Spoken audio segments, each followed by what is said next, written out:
Bismillahirrahmanirrahim. Assalamualaikum warahmatullahi wabarakatuh. Perkenalkan, saya Makfira Aulia dari kelompok 5, kelompok mata kuliah gizi olahraga. Di sini kami akan melakukan presentasi. Adapun judul presentasi kami yaitu metabolisme lemak dan aktivitas olahraga. Slide selanjutnya. Adapun anggota kelompok kami, yang pertama yaitu Sri Rezeki Ruspiana Rusnadi, yang kedua ada Arika, yang ketiga Nabila Abdullah, yang keempat saya sendiri, dan yang kelima adalah Riri Reskiani Akbar. Selanjutnya.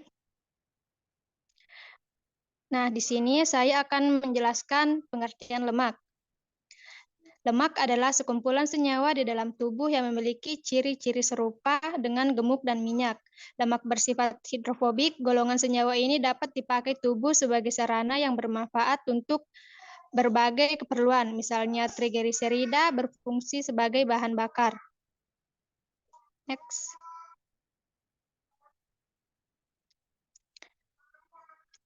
Nah, di sini ada klarifikasi lemak.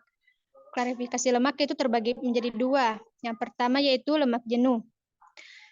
Yang lemak jenuh atau saturated fat adalah lemak yang pada umumnya berbentuk padat.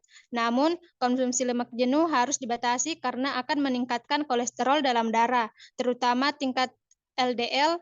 Contoh dari lemak jenuh adalah mentega, minyak kelapa, dan minyak sawit. Yang kedua yaitu minyak tidak jenuh. Lemak tidak jenuh dibagi menjadi dua, yaitu lemak tidak jenuh ganda dan lemak tidak jenuh tunggal.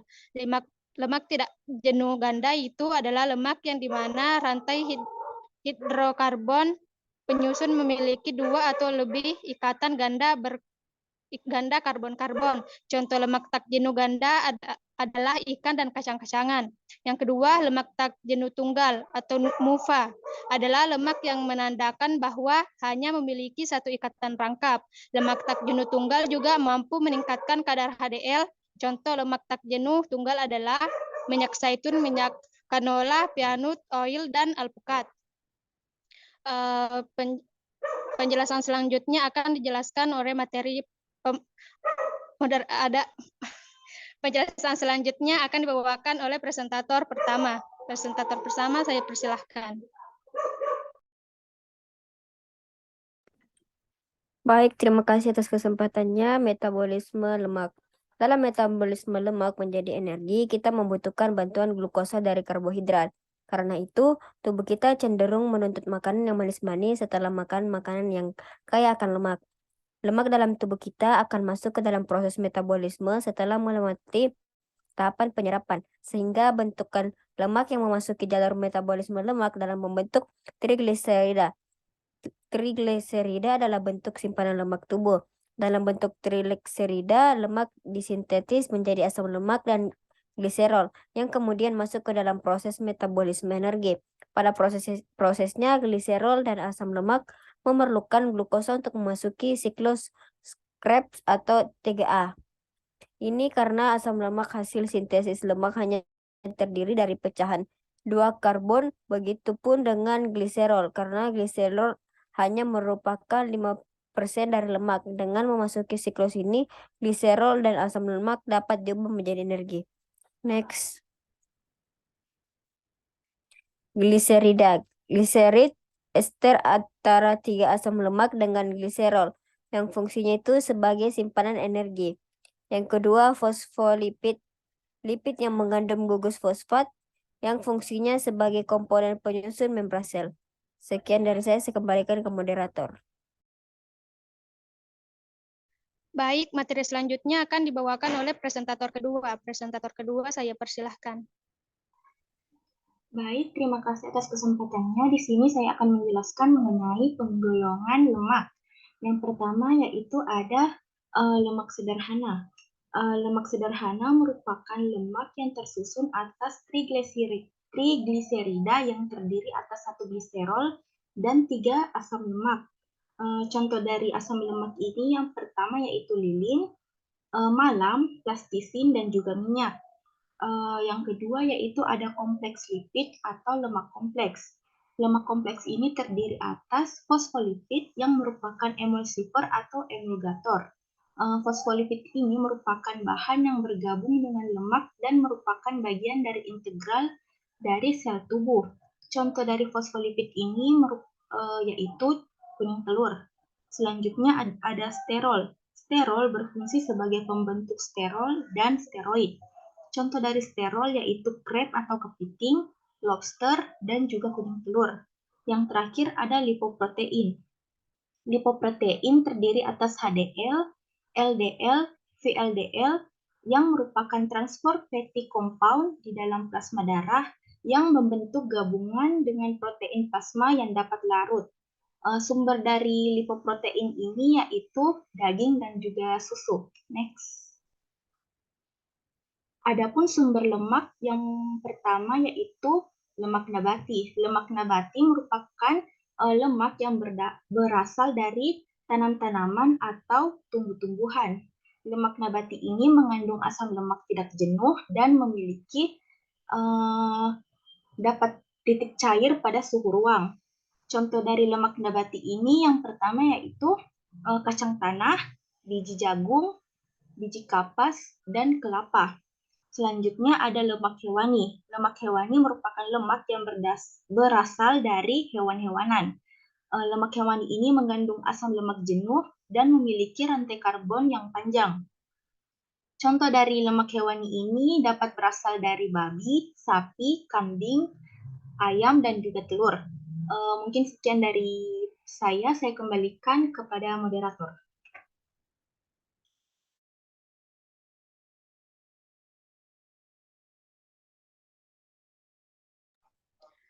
Baik, materi selanjutnya akan saya bawakan sendiri, yaitu fungsi lemak. Fungsi lemak pada makanan terbagi menjadi 5. Yang pertama yaitu sebagai sumber energi. Yang kedua, lemak dioksidasi dalam tubuh akan menghasilkan energi bagi aktivitas jaringan. Yang ketiga yaitu pemasok asam lemak esensial. Yang keempat, menambah selera makan. Dan yang terakhir atau yang kelima, yaitu menyediakan vitamin yang larut dalam lemak dan membantu penyerapannya. Materi selanjutnya akan dibawakan oleh presentator pertama.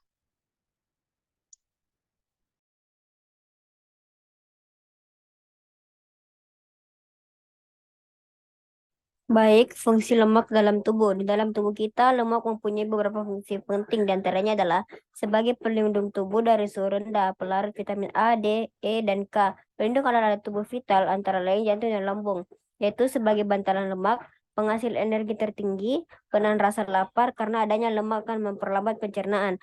Apabila pencernaan cepat, maka akan cepat timbul rasa lapar. Bahan penyusun membran sel, bahan penyusun hormon dan vitamin, khususnya untuk sterol. Bahan penyusun empedu, asam folat di dalam hati, dan hormon seks, khususnya untuk kolesterol, pembawa zat-zat makanan esensial.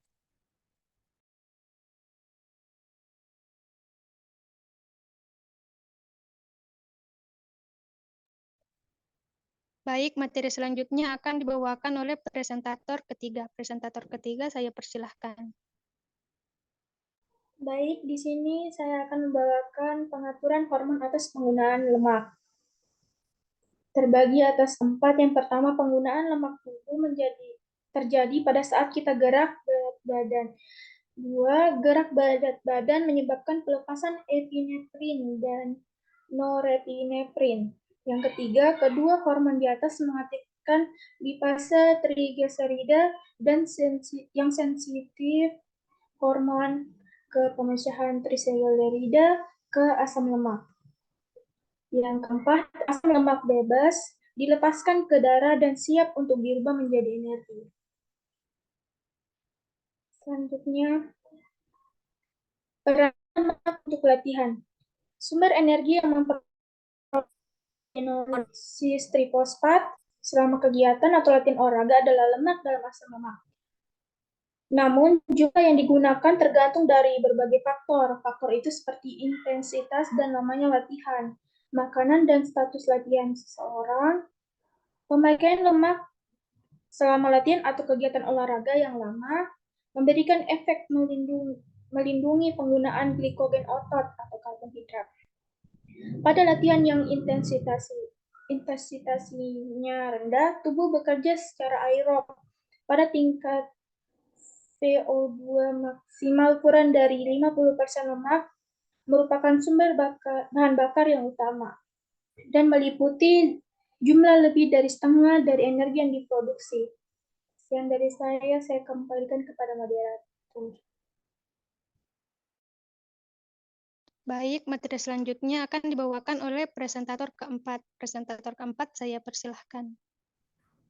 Baik, terima kasih atas kesempatan yang diberikan. Selanjutnya, untuk atlet renang diperlukan ekstra lemak karena mempunyai daya mengapung lebih tinggi sehingga atlet dapat lebih cepat bergerak. Tetapi sebaliknya, untuk beberapa cabang olahraga, lemak tidak diperlukan lebih banyak, misalnya pada cabang olahraga loncat tinggi.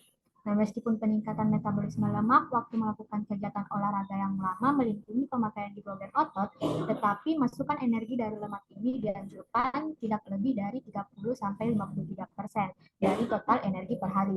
Nah, bila konsumsi lemak lebih dari yang dianjurkan akan merugikan baik terhadap kesehatan maupun terhadap prestasi atlet itu sendiri. Kemudian selanjutnya ada kebutuhan lemak pada setiap cabang olahraga. Seperti yang kita bisa lihat pada tabel, ada beberapa kebutuhan lemak pada setiap cabang olahraga. Contohnya itu ada senam skating, dia membutuhkan lemak sebanyak 1,7 sampai 1,9 gram per kilogram berat badan. Mungkin sekian yang dapat saya sampaikan, saya kembalikan kepada moderator.